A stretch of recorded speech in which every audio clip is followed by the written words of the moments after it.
Okay, wonderful. So thank you so much for joining our Urban Climate Adaptation Fellowship webinar focused on urban disaster preparedness and response. My name is Candace Holbert, and I am the program manager for the AI Leaf Institute. That's an acronym for Land, Economy, Agriculture, and Forestry. I work at Cornell University in the School of Integrative Plant Sciences in the Soil and Crop Sciences section. As a program manager for AI Leaf, I support the coordination of research and education and workforce development. I also work for the Cornell Climate Smart Farming Program, developing education about climate smart agriculture for farmers and other stakeholders. In the fall, I will also be starting my PhD in soil and crop sciences, coordinated with my existing role as a program manager. But before starting this work, I worked as an assistant program coordinator for the Weather Ready Farms program at the University of Nebraska Extension. Weather Ready Farms is an on-farm disaster education program for farmers, and I worked with a pilot cohort of 9 farmers in Nebraska, helping them create more weather-ready and disaster-prepared farms. So today I will be presenting a very broad overview on farm disaster planning and response with a focus on urban farms. As I'm sure you've discussed before in your previous urban CAP presentations, climate change is going to mean more extreme and frequent disasters. So this session is meant to help us start to think about being prepared and responding to disasters rather than simply having to react. We want to start being intentional about proactive disaster planning so that we can feel ready to respond when disaster occurs. Disaster planning can be labor and time intensive, which can often make it challenging to know where to start. Disasters are also objectively scary, so people tend to not want to think about them until they're happening. So the point of this session is to simply give you a few entry points to begin planning for disasters. Think of this session as an outline or a checklist for developing a response plan. The main objective for this session is for fellows to understand disaster preparedness response framework. So understanding the role of risk assessment, prevention, preparedness, response, and recovery. And then we'll take a little bit of time to also have some supplemental activities for you to try on your own. The first activity will allow you to practice identifying on-farm disaster vulnerabilities and risk. And then the second activity will help you build an on-farm disaster plan. The final objective is to give everyone a toolkit of disaster preparedness and recovery resources. And then I will offer a short overview of climate change and disasters, and then discuss the theory and framework for risk. We'll also walk through a section on prevention of disasters, disaster preparedness, offering some specific strategies and examples. And then we'll have a section on disaster response and then follow up with disaster recovery. So again, this presentation is set up to serve as a guide for developing a disaster plan for your farm. We'll be dividing this presentation into 5 sections that could reflect a real sections on your on-farm disaster plan that you could also include into a larger climate adaptation plan. Section 1 is related to risk assessment. Section 2 is disaster prevention. Section 3 is about disaster preparedness, and Section 4 is about response. And then finally, Section 5 will cover how to recover after disasters. So before getting started on building a disaster plan, I'll be discussing an overview of disasters, the relationship between climate change and disasters, and the costs associated with those disasters, and then the specific disasters that are affecting urban farms. So the National Oceanic and Atmospheric Administration, NOAA, has been documenting natural disasters with the financial impacts of these disasters. So this graph shows an increase in the frequency and cost of disasters in the US since the 1980s to the present. And you can see that around the 2000s, we've been experiencing more frequent, damaging, and costly disasters. So from 1980 to 2024, there have been about 403 confirmed weather and related disaster events, with losses exceeding $1 billion each. The total cost of these 403 events have exceeded 2.9 trillion. And note that this data does not include all disaster costs, and that it stops in 2024, so we don't have the most recent years to account for these losses. So we can attribute these disasters to climate change, which is increasing the magnitude and frequency of disasters, but also causing disasters in new locations and different times of the year. For example, the length of the hurricane season has lengthened due to warmer coastal waters. And at the same time, we're experiencing them in new locations. So, Hurricane Helene in 2024, which caused extreme flooding in rural parts of Appalachia and North Carolina, is an example of disasters impacting new areas. Specifically, when we're looking at urban agriculture, we're also seeing new weather extremes and disasters. For example, powerful hurricanes like Ida and Sandy brought extreme rainfall in 24 to 48-hour periods that caused extreme flash flooding, that caused crop and livestock loss, damaged buildings and farm equipment, and increased insurance premiums for urban farms in New York City. Hail has also been a problem for urban farms and has led to crop damage and loss, as well as high winds and heat waves, which are also impacting worker safety and crop production. Additionally, we're seeing the threat of saltwater intrusion from hurricanes and sea level rise, which can contaminate soils and reduce crop growth. Extreme urban flooding has also impacted urban sewer systems, which also contaminates soils and impacts crops, but it's also spreading disease in humans and livestock. Other potential disasters we've seen are drought and heat waves. There's also the potential for cold snaps and snowstorms, and changes in growing seasons that cause crop damage and damage to infrastructure. These are just a few examples of the trends that we're seeing, but it's important to know that disasters are expected to become more frequent and extreme, and that it's going to be harder for the ecosystem to be able to bounce back from these disasters. So, to put it simply, the increase in disasters will cause an exponential rise in on-farm risk for urban farms. Now that we've identified some of the potential disasters impacting urban farms, we can dive deeper into how these disasters contribute to on-farm risk, and we can begin assessing these risks to determine how we can better respond to disasters. So, before jumping into on-farm risk assessment, we should make sure that we understand what risk is. This graphic was developed by the International Panel on Climate Change to show the factors that contribute to risk. Risk is the potential for harm and negative consequences to people, property, and human and natural systems. And risk results from the combination of exposure, vulnerability, and hazards. Climate change is a risk multiplier and impacts the likelihood of greater exposure, vulnerability, and hazard.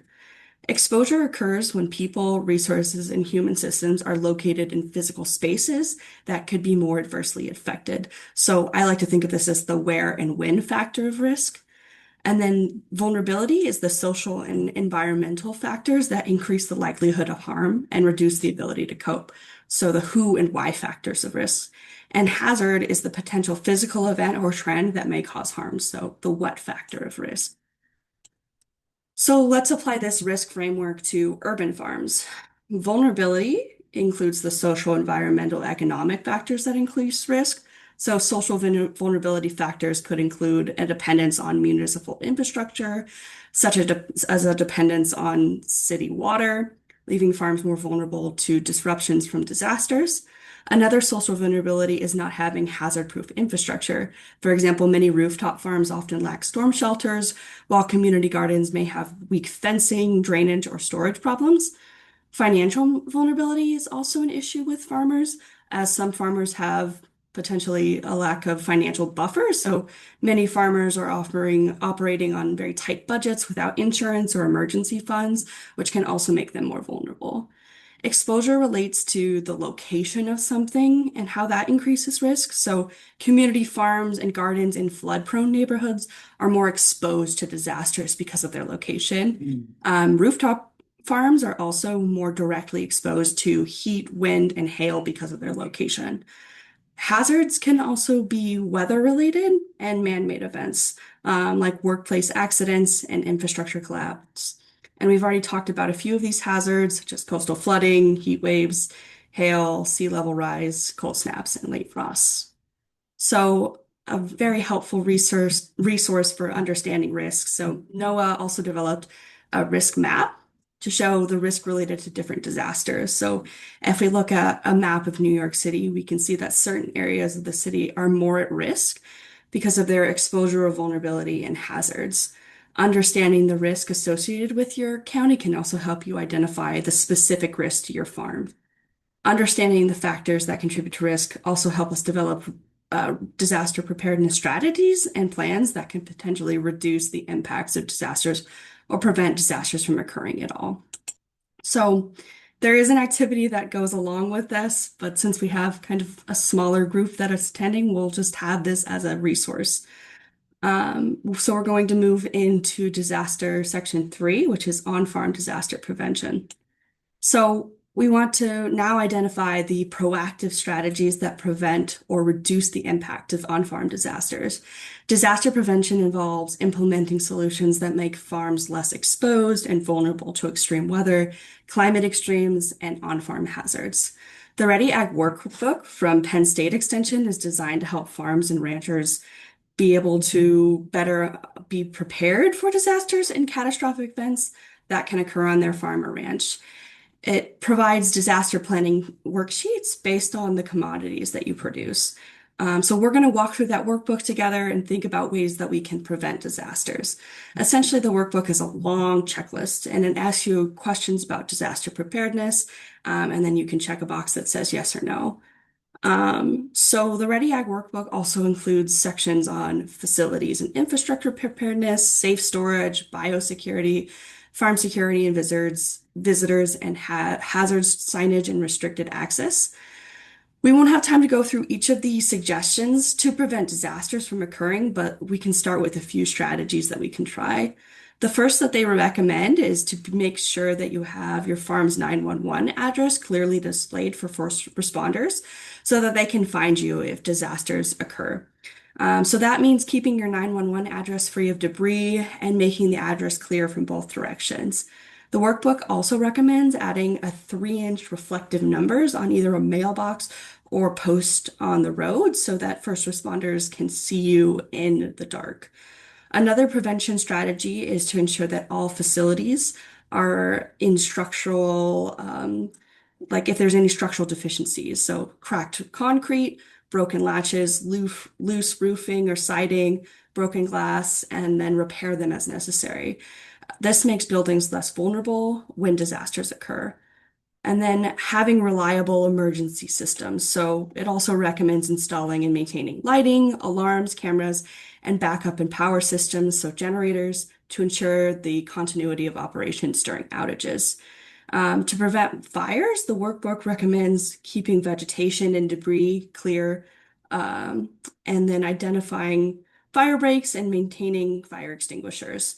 As a general disaster prevention strategy, keeping debris and vegetation managed is useful across all hazards. Additionally, following good biosecurity and safe storage of chemicals helps prevent and reduce the impacts of disasters. So flammable materials such as fuels, pesticides, paints should be stored in low-level areas away from other materials so they can be effectively cleaned up if they're spilled. When we're thinking of disaster prevention, we should also be thinking of ecological resilience.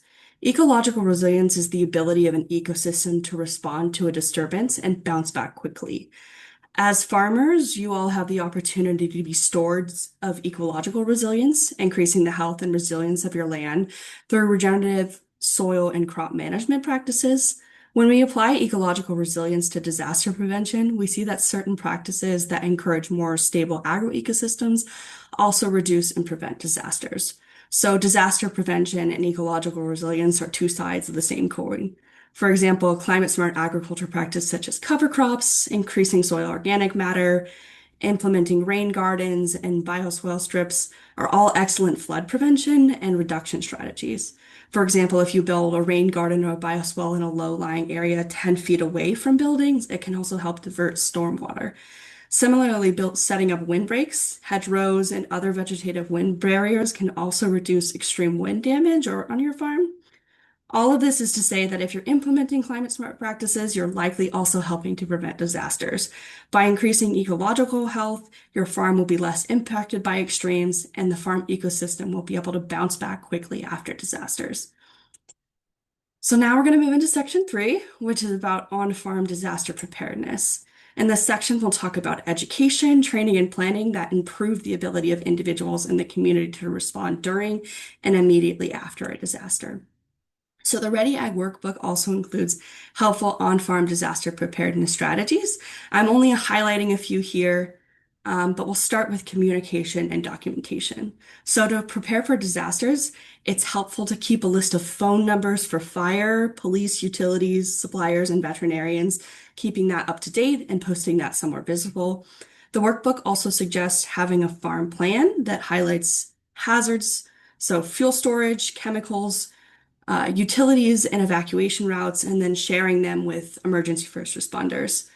They also recommend having backup records, so storing personal and critical farm records on secure cloud sites like Dropbox and Google Drive. Now, let's think about resource and supply redundancy. In disaster planning, there's a saying that two is one and one is none. So in disasters, redundancy can protect your life and property. You should have a supply of emergency food and water, not just for yourself, but for any livestock. The guide recommends a supply of 3 days for emergency food and feed. We also want to think of backup energy and backup power. So generators and emergency lighting. You should also do a routine check of your fire extinguishers, first aid kits available in each room, alarms and security systems, making sure that those are working, and most importantly, that everyone knows where these supplies are. And then a very quick note on insurance, um, that you should be checking the insurance policies on an annual basis or sooner if there's significant damages or changes made to structures, livestock, crops, land, equipment, liability, or when there's business entity changes. And you should be talking to an agent about the specific disasters that your policy covers. And then as a part of disaster preparedness, emergency training, which most people are very familiar with, but we want to learn how to respond well and quickly during emergency situations so that you can protect your farm assets, your farm workers, and your family. Mock drills for fires and other emergencies on your farm can help you better identify how to quickly respond during disasters, as well as regular training on workplace safety, biosecurity, and cybersecurity are also important for disaster preparedness. Then your disaster plan. The disaster plan is your roadmap for disaster preparedness. You can have a very complex disaster plan or something very simple. Your disaster plan, you can start small and it being something that you're constantly updating. It shouldn't be something that you make once and never look at again. Your disaster plan should be a living document. I'm including a very basic outline for an emergency plan, but you can also take a look at the Ready Ag workbook while you're developing your plan to pull in different components from that workbook as well. This is something that you can start as a Word document and then print out as a reference. So a disaster plan could include the emergency contacts and communication, farm maps and facility information, resources for supply and contingency planning. So contingency planning is essentially if X happens, we will do Y to ensure operations continue. So, for example, if our feed supply chain is broken, we will find another alternative source of feed. You can also have a section on power and utilities continuity, evacuation, shelter in place, and safety protocols, security and biosecurity, records and documentation, training, drills, and review. And you can also include an on-farm risk assessment, an estate succession plan, a continuity of operations plan, and also including a community emergency plan. So here I've included a New York City hazard mitigation plan as an example of a community disaster plan. And adding a PDF of your community's disaster plan can also be useful if for some reason communication fails. Most first responders are following that community disaster plan, so it can also be a helpful resource. So now we're going to talk about what happens when disasters occur. So on-farm disaster response section is going to focus on how to stay calm under pressure and how to react quickly. So disaster response occurs in the immediate aftermath of a disaster and involves saving lives, searching for missing people, protecting livestock, ensuring access to food and water, and limiting property damage. During crisis, it's extremely common that people become disoriented, especially if the hazard is new or it's a compound event that you hadn't planned for, such as flooding that leads to infrastructure collapse and power outages. When we're thinking about how to respond effectively during a disaster, we should turn to the key goals of disaster response. In 2009, Amanda Ripley, who's a journalist, wrote the book The Unthinkable: Who Survives When Disaster Strikes and Why. And the book explores the psychology and behavior of people during times of crisis, such as natural disasters and terrorist attacks, and examine what factors influences who survives and who doesn't. And in her research, Ripley concluded that in disaster situations, people typically respond in three stages: denial, deliberation, and then the decisive moment. Ripley explains that most people in disaster situations get stuck in the denial stage, and they're in such disbelief that they cannot respond. And then a small number of people move from denial to the deliberation stage. And in the deliberation stage is when you begin to weigh your options and strategize on how you could react. And this stage can also trap people when they take too long to decide how to react. An even smaller group of people move into the decisive moment, that a person decides to act quickly and effectively. The more quickly we can enter the decisive moment, the better chance we have to have safety, protection of assets, and survival. Having a plan and practicing how you will respond before a disaster can help you reach the decisive moment more quickly. So during disasters, it's imperative to be calm, be alert, and be decisive. It's also no secret that farmers carry a lot of stress. You've probably heard a lot about stress management for health reasons, but it's also important in the context of disaster response. When we think about staying calm under pressure during disaster response, we should be thinking of holistic self-care and consistent stress management. Much like in environmental ecosystems, our bodies require maintenance and care to stay in homeostasis and balance. A healthy ecosystem can bounce back quickly, but an unhealthy system has a more challenging time responding and recovering from disturbances. When we don't tend to our internal ecosystem, we become less able to adapt and respond to stressful situations. So it's important to manage everyday normal stress so that when stressful situations happen, they're less overwhelming and you can respond effectively. So some really great resources, New York FarmNet, which provides free mental health resources for farmers. And New York FarmNet, it has a confidential hotline that's free, and you can call to talk to someone about managing your stress, and they can also help you connect to mental health professionals. And the last note I'll say about staying calm under pressure is to stay prepared, because the more ready and equipped you feel to handle disasters, the less stress you'll feel when they occur.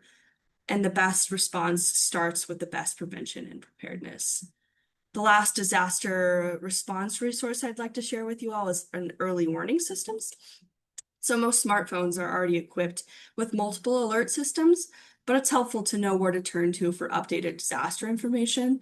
So the National Weather System's Emergency Alert System is a great place to start to look for extreme weather updates. For more specific data, New York State Mesonet is also really helpful. And then NUAA's Network of Environment and Weather Applications at Cornell also has weather station data. And it's an excellent resource if you're interested in setting up a weather station on your farm. And so you should reach out to an extension educator if you're interested in setting up a weather station. So finally, let's talk about disaster recovery. So what can farmers do after an on-farm disaster? After the immediate damage is over, how can you assess damage and begin cleanup and repair? So my recommendation is start with EDEN, the Extension Disaster Education Network. EDEN is a collaboratively run multi-state effort by cooperative extension services across the U.S. to improve the delivery and services to citizens affected by disasters. So EDEN's mission is to reduce the impact of disasters through research-based education. They have a lot of farm and commodity-specific disaster recovery resources for hurricanes, hail, fire, really just a ton of resources on the EDEN website. So EDEN is a good name to remember for disasters. You should also, after a disaster, do a damage assessment and document everything for an insurance agent or a farm service agency rep or an extension educator. Take photos of damaged fields for visual documentation and try to estimate crop value and degrees of loss. Then you should contact your FSA office and your insurance representation to file crop loss reports or insurance claims. I also want to point out that there is funding available for on-farm disaster recovery. The USDA has farm disaster loans, funding for farmland crop damage, and livestock assistance. So the USDA has this disaster assistance recovery tool that will help you find which disaster recovery funding you should pursue, and if you're qualified for it. So it asks you a series of questions about your operation, the type of disaster you experienced, and the damage that the disaster caused, and then it directs you to what funding would be the most relevant for you. I want to highlight also the non-insurance disaster assistance program, which is offered through the USDA's Farm Service Agency, and then the whole farm revenue protection program, which is offered through USDA Risk Management Agency. Both of these programs can kind of conceptualize as alternatives to these large-scale crop commodity insurance that is pretty much unavailable for small-scale vegetable farms. So I'll talk a little bit about both of these. So the NAP provides the financial assistance for producers of non-insured crops when low yields, loss of inventory, or prevented planning occurs due to natural disasters. So the eligible or non-insured crop includes agriculture commodities not covered by federal crop insurance. So one note on this is that producers must be enrolled in the program or have purchased the coverage eligible for the crop year in which the loss occurred to receive those program benefits. And then the whole farm revenue protection program provides a risk management safety net for all commodities on the farm under one insurance policy and is available for all counties national. It's for farms with specialty or organic commodities, so both livestock and crops, or those marketing to local, regional, farm identity preserved, specialty, or direct markets. So, with that, we have some example activities that we can run through, but these are the end of my slides. So, I can take some questions or we can spend some time on activities. So, thank you so much. Thanks, Candace. We have a few folks on a call, so we can go ahead and try to do an activity. Okay. But we don't have to have that. Hey, Rona. Um, Mhm. we don't have to have that recorded. Do you typically record the activities as well? Yeah, no, I think you could turn the Okay. recording off All and we right, can just do great. the activities. Well, thanks to everybody that was tuning in. I'll stop the recording now. Okay. Okay. If we have